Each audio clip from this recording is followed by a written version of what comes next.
Hey, my friend. Hello, hello. How Good are to you see today? you. I'm doing well. How are you? I'm very good, thank you. It's nice to be here. It's nice to see you, and it's nice to be back. Yes, it is nice to be back on our open and unashamed podcast. We have been rolling through this, and I believe that I've been getting feedback from people who loves this dual dynamic. I just wanted to make sure I shared that Okay. with you. Okay. I love it too. Um, Yes.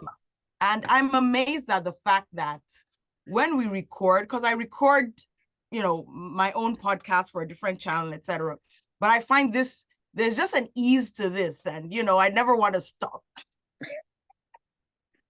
Oh, I love it. I love the way you say that, right?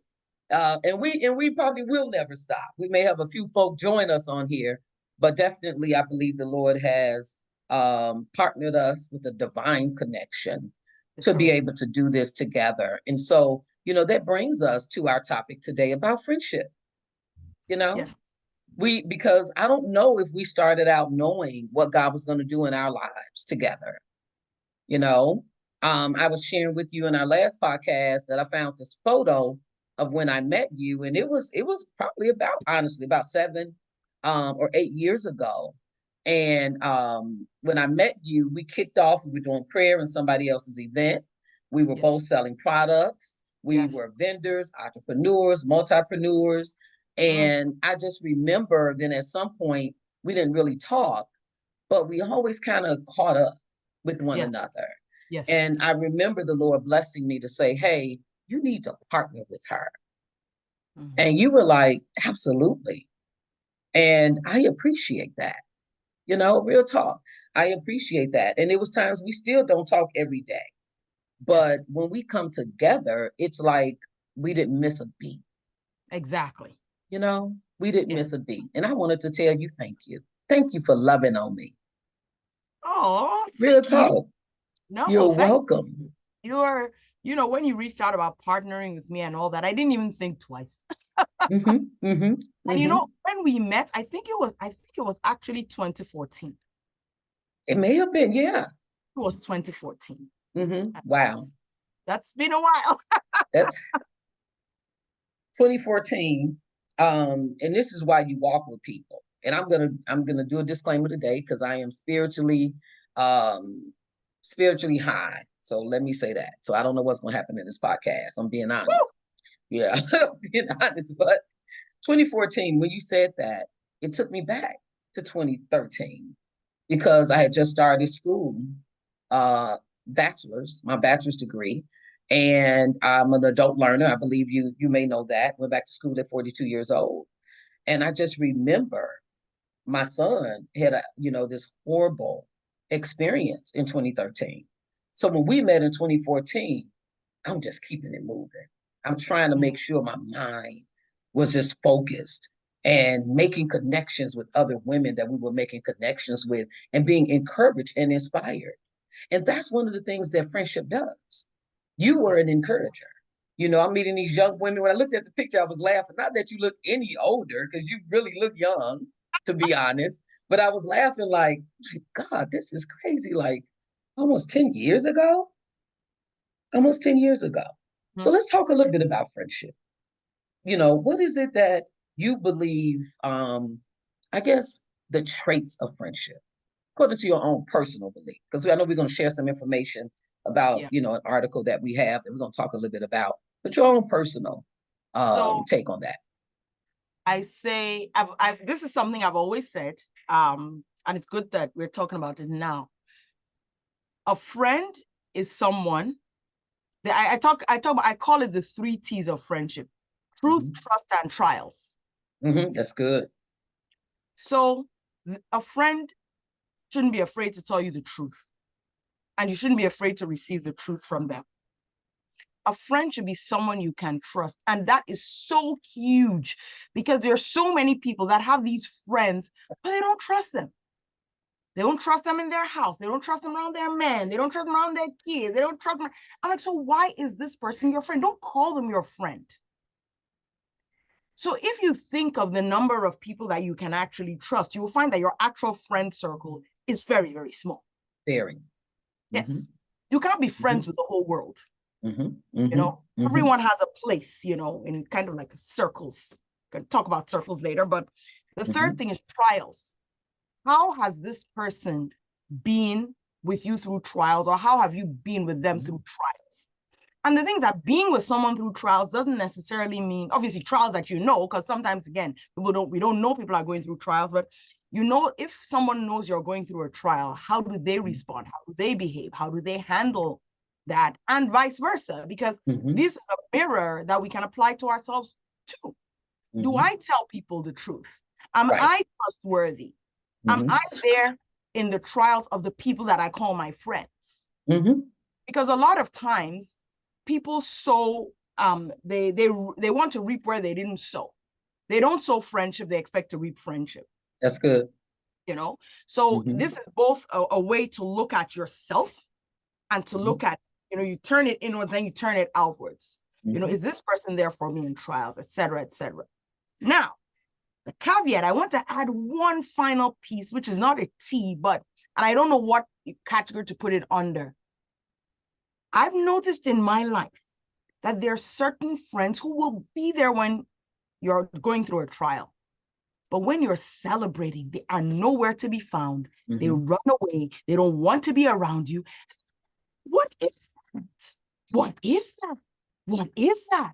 So they were but when I'm celebrating, they want to have nothing to do with me. When things are going good, and then they want to keep talking about the last trial I went through. And you better come on. But I'm celebrating now. So I don't have a T word for that. But I don't know that somebody who's not happy to celebrate with you can really call themselves your friend, and vice versa. So that's a one for, I guess, for people to chew on and consider the nuances of. Absolutely. I mean, and we're gonna find a T for that. I'm over here like, yeah, we're gonna find a T for envy. We're gonna find a T for that. Okay. Oh, envy. Yeah, we gotta find a T for it. Sometimes people want to see you down and out, because then sometimes they think they can be the savior and the rescue, right? Yes, ma'am. And then while you're celebrating, wait a minute, they can't. Wait a minute. They moved from this real quick. Yes, we moved from it real quick. Because either iron is going to sharpen iron, or we're going to entertain. For those who hurt people. And so if you like to be the one that entertain that type of environment, then normally while I'm healing and you're not healing, you're normally envious. And I'm going to say that this audience may be listening at the end of the day, and they may agree or disagree. But a lot of times when the reminder of who I used to be, I don't need you to remind me of who I used to be. I do not. Jesus died on the cross for me already. I'm whole. My wounds are healed. And even if I make errors and mistakes, still that's between him and I, not you and I. So sometimes people will meet me because of my old lifestyle. And they'll come and they'll ask me, you don't do that no more? I don't do that no more. Stop lying to yourself. You know that. You've been seeing me for 25 years or 23 years saved. Stop playing. But you want to come and remind me and take me back to a place where you still remain. Yes. And we're not going back there. So friendship, when you talked about the three, and you talked about trust, and you talked about this trial, right? And you talked about one more, let me get it. Truth, trust, and trial. Trials, so telling us the truth. Let's talk a little bit about that, because one of the articles, I like this article. It's by Dr. Suzanne Degg White, and it talks about the 13 essential traits of friendship. And the reason I was attracted to it, because we don't really learn about friendship when we're growing up. We only know about it because of it being modeled, and because you said you're my friend. Okay. Yes. Nobody's talking to us about what real friendship looks like, giving us a definition, right? Like, okay, this is what friends look like. We support each other. We love on one another. Yeah, but what about when you're backstabbing me? And I don't know what to do with that. Yes. Right? What about when you're the one with the bullies and you're talking about me, but you were at my house yesterday? So now friendship is being modeled to us in a very unhealthy way. Yes. And to our children. That's why we are who we are, because it was modeled to us when we were children, right? No one was talking about setting boundaries. No. Nobody was talking about, oh, okay, I can be assertive with you, you know, without being nasty. I don't have to be nasty nice to you. You made a statement on one of the social media sites, and I don't know if you remember this, but you talked about that people are so used to you talking to them in a certain way that by the time you be assertive with them, they think it's being, the way I read it. What did you say? They think it's being aggressive. Of being aggressive. Okay. Yes. And so sometimes assertiveness, because assertiveness is not designed to be aggressive. No. So that's why I try to share that with people and teach on healthy communication. That's not what it's designed to do. It's a collaboration. It's a compromising. It's a coming together, being able to share needs and wants and have this conversation that I can tell you what I need and what I want.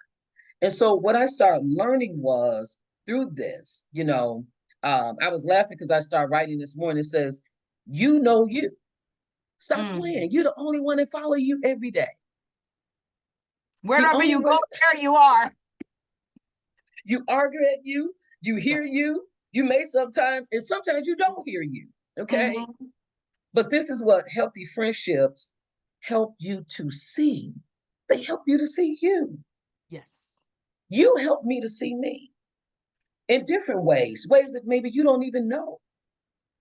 As a leader, as an entrepreneur, being able to have assertive conversation. Well, I remember one day you said, okay, sis, let's make a decision. That's what you said to me. You didn't know I was over here processing stuff in my head. Like, well, wait a minute, give me a minute to process this. I'm trying to put all the pieces together. And you like, sis. Let's decide. Let's just decide. Poop or get off the pot. get off the pot. Make the decision. What day you want to meet? Here go the dates. Let's do it. Guess what? That's true. Deal with truth. Right? Deal with the fact that I may process things, or I may have some anxiety that decide to come up when I'm getting ready to make this decision, or procrastination is fighting me in the inside saying, you need to schedule this. Open and unashamed. Open and unashamed. So thinking about the different traits, in this particular article, it talks about 3 main traits, and then there are subtopics underneath it. And it talks about integrity. It talks about openness. It talks about what else? We got traits of caring, and traits of congeniality. Yes. Right. So in between that, let's take this time to just kind of explore. And one of the words you started off with was trust. So trust is a part of the integrity. Right? Trust. So the morals, the standards of who we are, learning to follow certain ethics, not just through society, but also who God made us to be. Because He's a righteous God. And He's a God that desires that we be righteous. Okay. So that whole integrity piece. So let's talk a little bit about trust. Where do you think we lose trust or don't come with trust? I'll say it like that. In friendships. Don't, why, when, where, however we want to start that. Let's talk a little bit about trust. I think that we lose trust. I think most of it is from our upbringing. Absolutely. Right? People will say, you can't trust people. You can't. I heard a lot of that growing up. You can't trust people. You can't trust people. You can't trust people. So almost every relationship you go into it with a wariness. Yes. That is outside of what is, I would say, normal. And trust, trust is, you can't trust everybody, right? All the time. But, trust, but you also can't just trust nobody. Absolutely. You set your trust for people and expectations. This is what I think. That you set your trust and expectations for people based on what they've already shown you. Right? So, for example, some people have friends who are always late. Right? So, the first time you meet somebody, is that you don't know whether they're going to be always late. They're the always late type or the always early type. I'm sorry. Please tell me more. I'm listening. Okay. So maybe somebody's always late, right? But you don't know that when you first meet them. You're right. So then as time goes by, you're like, okay, this person's kind of a bit of a late comer. Okay. I'm not going to expect them. If I say 10 o'clock, I'm not going to necessarily expect them to come at 10. I'm like, okay, you know what? This person comes late, so maybe they'll be there by 10:15, or maybe I'll do a little, be there at 9:45, so they'll be there at 10, whatever. But so I think that when it comes to trust, you give people trust based on what they've already shown you. Yes. So that you're not constantly, for example, if you have a friend who tends to be late, now if you say 10 o'clock and they don't arrive at 10, what you getting mad for? They don't come to things. Like, that's just them. You see? So, but that person to kind of, it's almost like you can't trust them to come early, And this is not right. trust, this is not trust or mistrust in it. It's not in a negative way. And coming early or late is pretty minor, right? But there are some things that are like red flags. If you tell someone something, the next day you hear it from the world, then that's showing you that this person, you cannot tell them anything that you don't want to hear from the world. I actually just found that out a few weeks ago. I told this lady something. I was like, don't share it with anybody yet. I even said, don't share it with anyone. Please don't share this with anyone yet. I want to go to talk to X person about it first. Before I got a chance to talk to the X person about it, everybody came, oh, I heard this. I'm like, oh my goodness. So of course, then she comes to try to pump me for more information as why are you making this decision? Because I don't want her to go back and start telling people things. Right. Person is not necessarily my friend, but I'm just kind of sharing these examples. Oh, this is good. Show how these dynamics can play out. And how sometimes, in spite of what people do, because here's the thing, nobody's perfect. And if we say, we're just going to look for perfect people to be friends with, we'll be alone, because we aren't perfect either. And the minute we step into the relationship, even if we met a so-called perfect person, we'll bring our imperfections into it.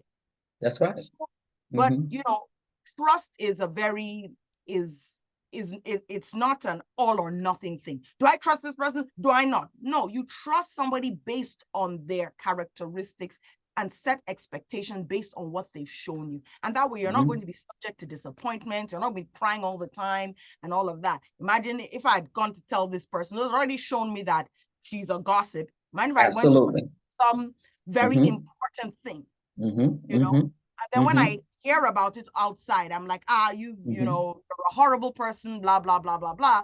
No, I'm just looking, I'm like, well, I ain't telling you anything ever again now. It's just going to be hello, hi, superficial stuff about the weather and, things that I don't really care if they're shared. Right, there you go. I don't care about that. And I love it how you said that, because it's really based on those experiences, right? Those experiences that I have with people teaches me what can I trust them with. Yes. I may be able to honestly trust them in some areas to get some stuff done, but I really can't trust them for this. So I may not call them on this, right? Yes. And so one of the things that this particular article talks about too, though, that integrity piece. So if I'm dealing with trustworthiness, then am I honest then, right? Because now honest is under integrity also. Yes. So when you're meeting people, one of the things I put on here is a small assessment that we'd like for you all to do as you listen and as we walk through this podcast. Challenge yourself to say, am I trustworthy?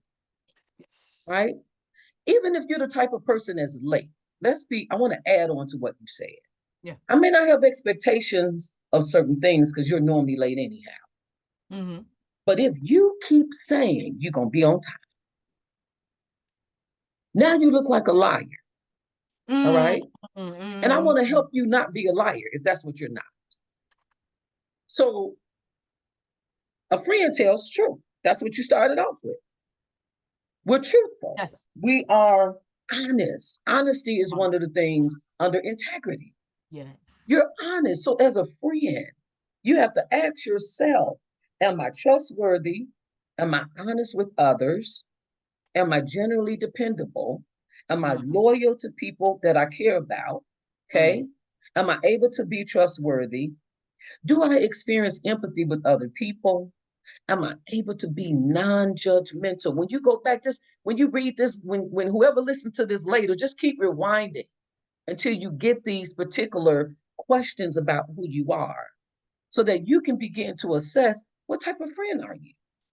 Because if you say you're showing up and you're still late, right? Now, we've already established that we know you're going to be late. So we may give you an hour, 30 minutes of grace. But a friend who's honest has the conversation about tardiness. Yes. Yes. Okay? Because that's true. And truth doesn't always feel good. Listen to me, men and women. Truth doesn't always feel good. Somebody come and tell you something that you just think you the bomb.com in, to realize you had scales over your eyes and they need to be taken off. Yes. And you realize you need some growth in this process. And then the word is telling you that iron sharpens iron.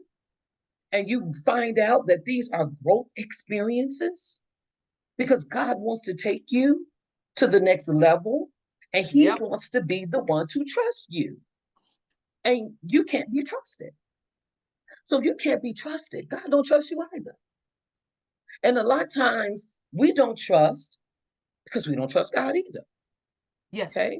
So let's talk a little bit about that, because trust starts in this place. Theologians say, not just theologians, but theorists say, Erickson talks about trust and mistrust. Starting as a child. You talked about that earlier. You know, this starts early on, our beliefs, our perceptions.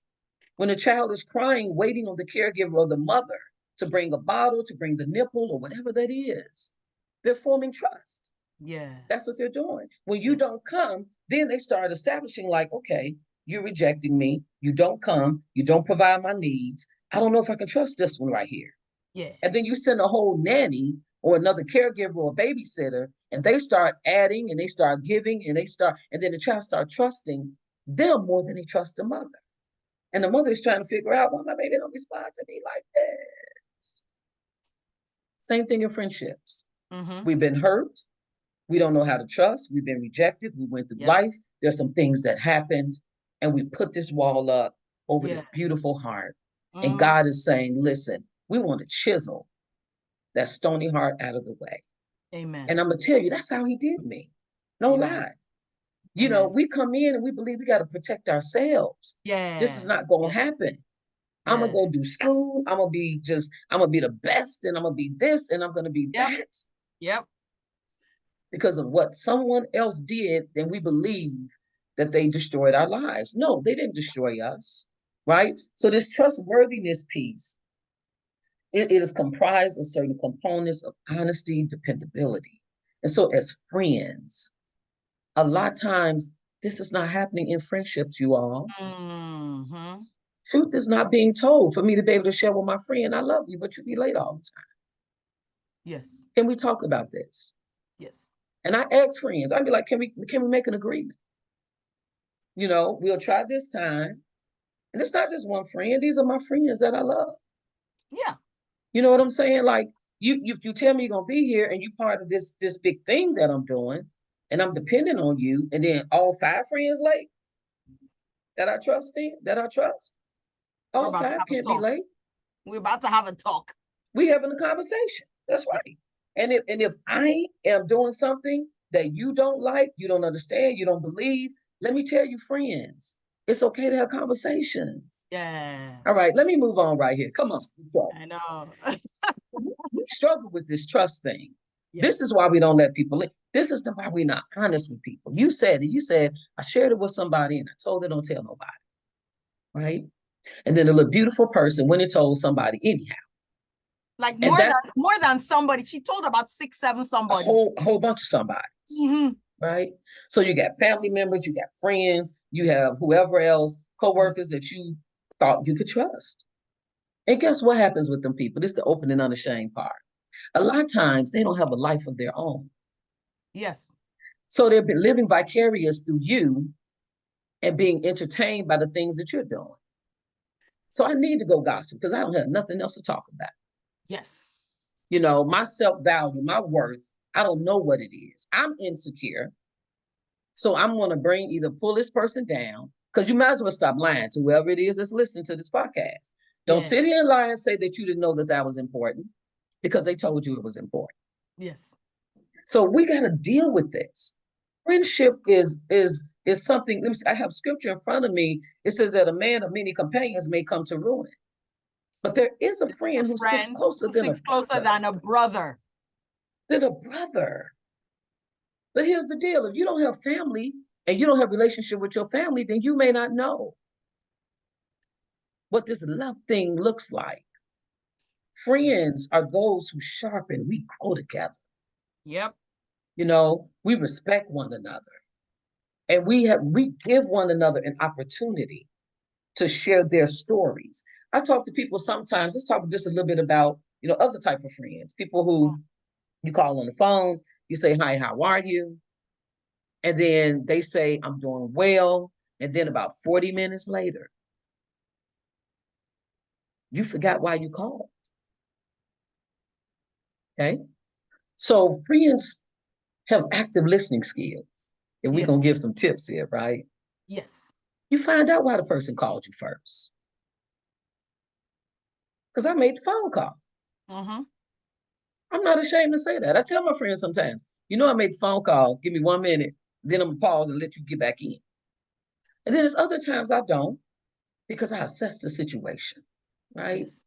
It may be something that I need to listen to. The Lord may have had me to call them for that reason at that time.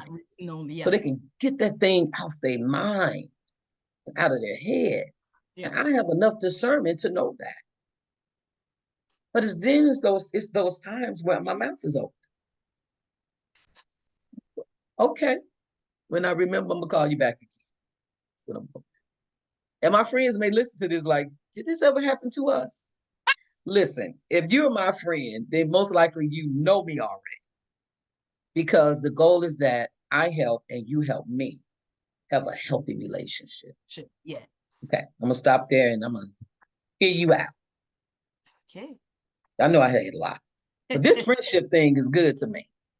It is. It is. And, you know, we may have to talk about it in subsequent episodes. Let's do that. I don't think it's a one and done thing. That's right. But trust is very important. Mm-hmm. Being able to tell the truth and receive the truth, because sometimes our friends tell us the truth because they know if they tell us the truth, we will hit the roof and act all crazy, and you'll be like, I was just trying to help you.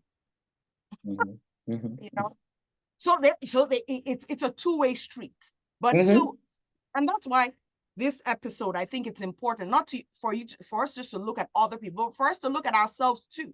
You know, am I like this? When people try to tell me the truth, even though they're telling me in love, do I completely hit the roof and go off on one? And then maybe subsequently we can talk about the trials, envy, and reciprocity, because I think reciprocity is very important, because there are lots of people who go through life being friends, not realizing that the person they're being friends to is not a friend to them.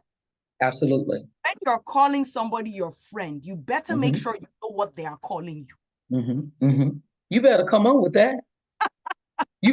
What you say? Come on. You better make sure they're calling you that. That's why when people ask me things like that, one of my girlfriends said, hey, when you get married and you have all these friends and people that you know, how will you put them on the guest list? Will you invite all 100 and something?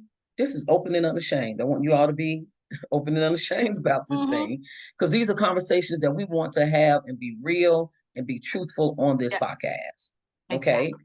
I said to her, I know thousands of people, but I don't call them all my friends. No. And even for some of them, the 200 and something that I love, I haven't talked to them in a long time. Now, let's say seniors and something else going on with them, senior citizens. At the end of the day, I'm really looking at these folk that mean something to me and that I mean something to, that they celebrate me and I celebrate them, that I love them. And even if I don't talk to them for a whole year, I know when we get on the phone, we're excited about being able to talk to each other. That's what friendship does. Yes. I get it. You know, we can be friends and not talk for a minute. But when we get on that phone, we celebrate. We love each other. I can't help. I love talking to you. You know, that's what this thing is about as well. So I said to her, I'm not going to have a problem who to invite. Well, how do you think people are going to feel? Well, that's the problem. We're worried about how people are going to feel about us. This is not a show. No. My wedding is not a show. No. If anybody knows me, I like small, intimate things, you know? But at the end of the day, you know, when you think about it from a friendship level, and you think about this next trait of caring for people, because that's really what we're talking about, is this friendship reciprocated. Yes. Do you care for me the way that I care for you? Let me be clear about this. Some people are never going to care for you the way you care for them. No. Okay? You have this love, this gift that God may have called you to be, and you walking in the spirits of in the fruits of the spirit. All right? So that's not what we're talking about here. No. We're talking about being able to identify this give and take. Yes, reciprocity. This give and take, right? This reciprocity. Let's talk about this, and then maybe we'll just end on this note. This give and take reciprocity, because it's important to know this. Yes. Because it's healthy to have it. It's unhealthy when one person is draining you. Yes. And want to know all of your business, but they are never honest. They never share anything about them. Yep. Yep. Okay. Reciprocity. I have a little story of somebody who I was in a relationship with, and it took me, so I'm talking about myself, now I'm outing myself. It took me about 8 years to realize that the relationship was, there was no reciprocity in it. And that's weird, because my mother was very big on reciprocity. If you go to a play date in someone's house, you've gone there once, you've gone there twice, my mother will say, why are we going there again? Have they come to your house? Have they come to visit you? Why do you keep on going there? You know, if they always want you to come, but they don't want to make time to come to you, wait until they come back to visit before you go back. And when I was young, I didn't understand it. I used to be annoyed at my mom. But those were the things that I used to finally, objectively, like you said, take the scales from your eyes and look at the relationship. It was just like every time there was something, I was always the one making the outreaches. Oh, let's get together for lunch. Oh, let's do this. Oh, let's do that. And it was like, you know, I didn't realize how drained I was becoming. And so one day I decided to see how long it's going to take this person to call me when I'm always checking on them. It was over 2 months. I'm like, oh, okay. So, but at that point, instead of getting sad, I just got objective. And I was like, okay, I'm going to, you know, I'm just going to stay on the level with where things are. So it'll be a check-in now and again, a ha-ha at your post and all that. But, you know, I'm not going to keep going on. I'm not going to keep running this sort of chaser-avoider dynamic that goes on in these relationships. And it's so funny. Both parties get used to it. Yeah. Until one fine day, this person texts me and says, oh, you haven't done this for me. And I'm like, oh, you know.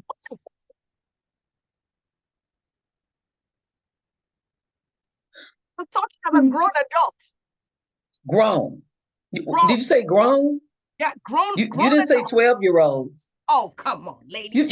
You said people over 21. Did you say that? Yes, ma'am. What you say, over 21.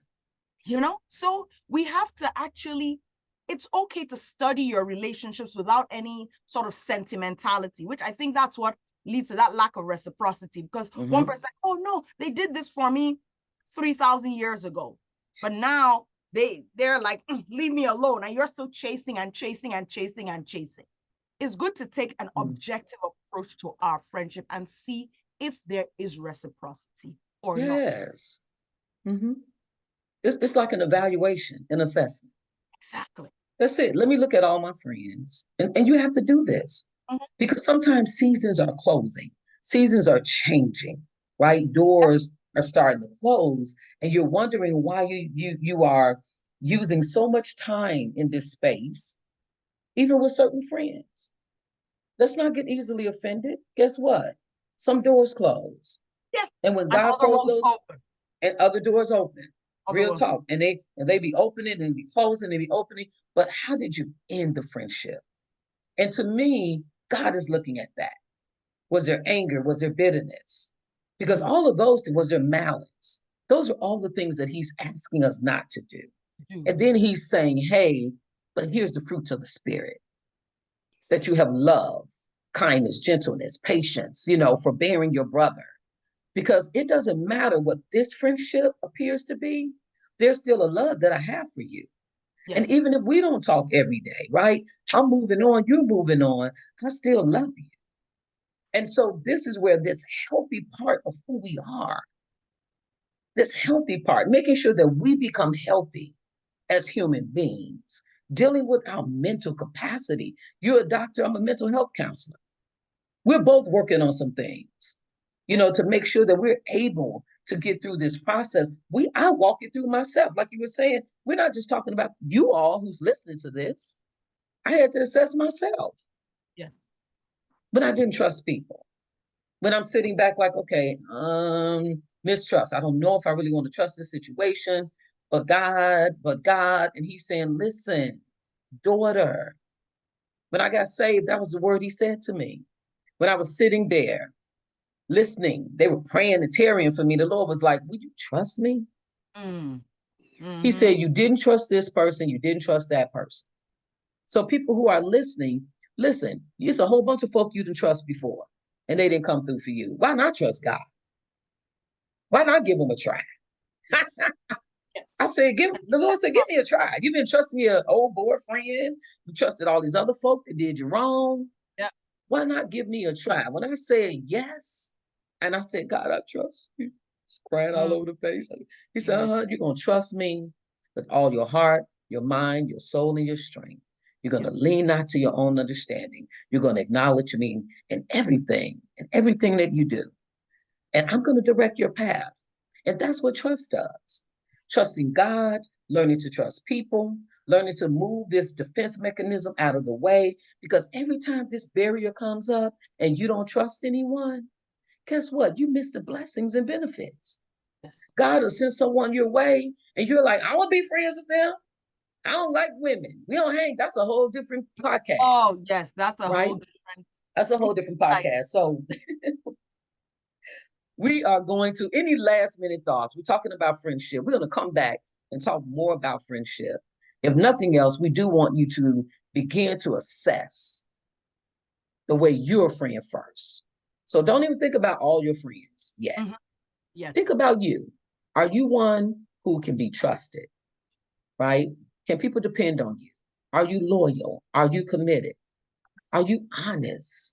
Mm-hmm. Do you have empathy? Do you care for people? Do you come through? Is this reciprocal?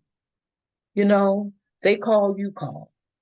You go out to dinner, you pay for the meal. Next time we go out, I pay for the meal. Okay? I'm learning to have new friends. And some of my friends don't do what I'm used to. Yes. So I'm an example sometimes at the table. I'm calling and saying no.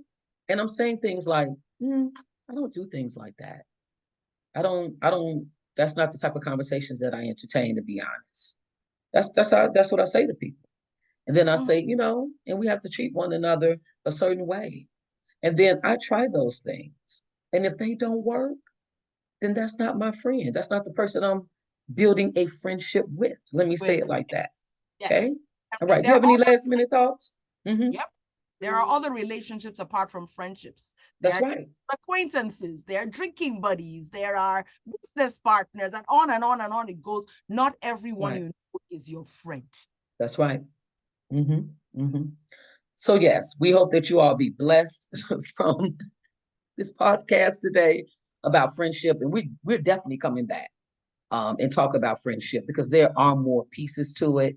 And we definitely want you to be blessed. We want you to hear what God is saying about friendship, that we need one another and we need to be able to forbear one another as well. And know that trust, she started off with having trust, right? Dealing with truth, having trust, and dealing with the trials, because there are trials through friendships.